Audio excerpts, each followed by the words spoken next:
The hidden link between fascia and trauma. The fascial key to emotional healing. It is not just in your mind, but deep within your tissues. Beneath your skin lies a vast, intelligent network. It connects every organ, every muscle, and every bone.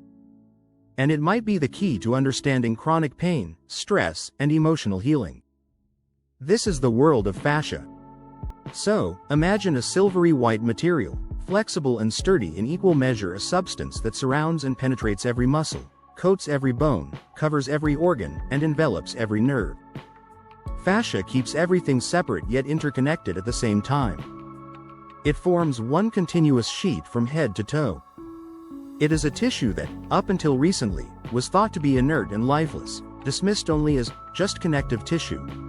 But today, science is revealing its complex sensory functions, neurological connections, and its surprising role in storing trauma and emotion. So let's understand better how it works. The fascia is also known as the extracellular matrix, a substrate upon which everything else in the body is built.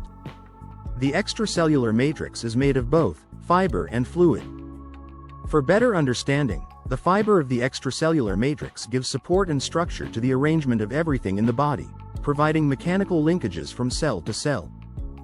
The fluid component of the extracellular matrix is called ground substance, related to interstitial fluid, which is a viscous fluid environment where chemical exchanges take place in the body and molecular exchanges between blood, lymph, and tissue cells. It is the immediate environment of every cell in the body. Cell receptors determine then which of the many chemicals, hormones, and cytokines floating around the fascia to take in and metabolize. Interstitial receptors, also called free nerve endings, are the most abundant and mysterious mechanoreceptors in the fascia, present nearly everywhere throughout the body. Those receptors give the body constant feedback about mechanical changes of tension, stress, sensations, temperature, and more. Some interstitial receptors perform autonomic functions and help to regulate heart rate and blood pressure, and they also help the nervous system to regulate blood flow. Responding to extremely light pressure and also very heavy pressure, stimulated free nerve endings increase proprioceptive sensitivity. So, hyperactivated free nerve endings are a source of chronic myofascial pain. Releasing pain you didn't know you had. The fascia responds not only to physical injury, but also to emotional stress. When we experience trauma, whether physical or emotional, the fascia can contract and harden, like a protective shell. Over time, this tension becomes chronic. You might not even be aware of it. But it can limit your movement, affect your posture, even create pain far from the original site of trauma. Sometimes, when fascia is released through gentle bodywork or stretching, people experience sudden emotional reactions, tears, memories, or a deep sense of relief. This is no coincidence. As we already know, fascia is richly innervated, filled with sensory nerves that communicate with the brain in both directions. It forms a crucial bridge between the nervous system, the muscular system, and even the emotional brain. In other words, when you feel unsafe, anxious, or emotionally overwhelmed, your fascia feels it too. It tightens. It holds. And it remembers. Fascia as the tissue of time. Fascia doesn't just connect. It accumulates. Each injury, each stressor, each unprocessed emotion, leaves a trace. Scientists and somatic therapists now call fascia the tissue of time, because it holds the story of your life. From the fall you took as a child, to the heartbreak you never really healed from, it's all stored. Not in your conscious mind, but in the subtle stiffness of your jaw, the tightness in your hips, the tension in your chest. Our roundness and wholeness. We are not made of parts. We are made of flows.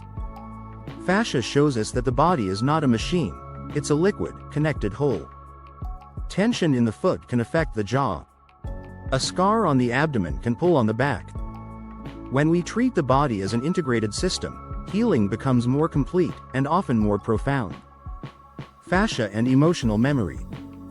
But why do emotions get stored in fascia? It's partly due to the body's survival response. In moments of fear or trauma, the body prepares to protect, muscles contract, fascia tightens, and the breath shortens.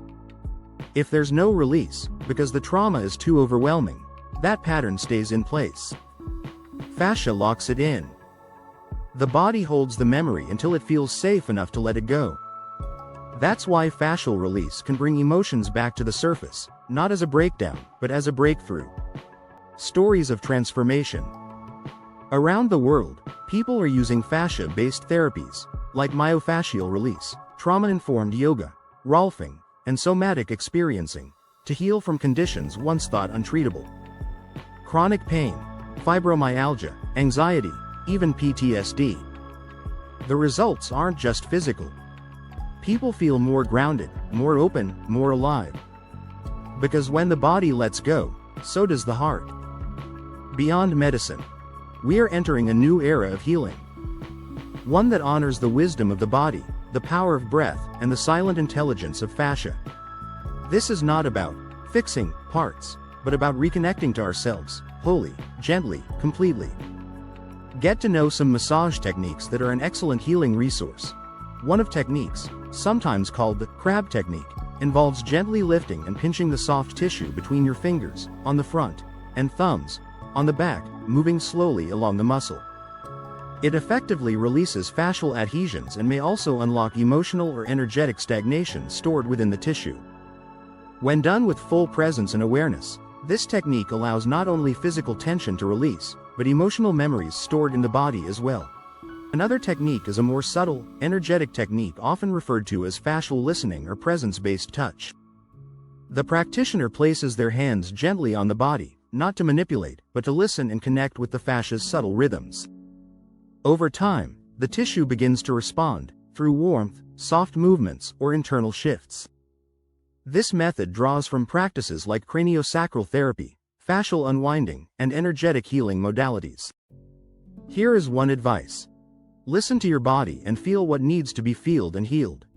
It's a silent invitation to release. The body, feeling safe and seen, lets go of what it no longer needs to carry. Your body remembers. The memories are deeply stored in your body, and you can gain more body awareness through body scan, focusing on every part, every organ of your body with the help of sound therapy, meditation, and the right environment.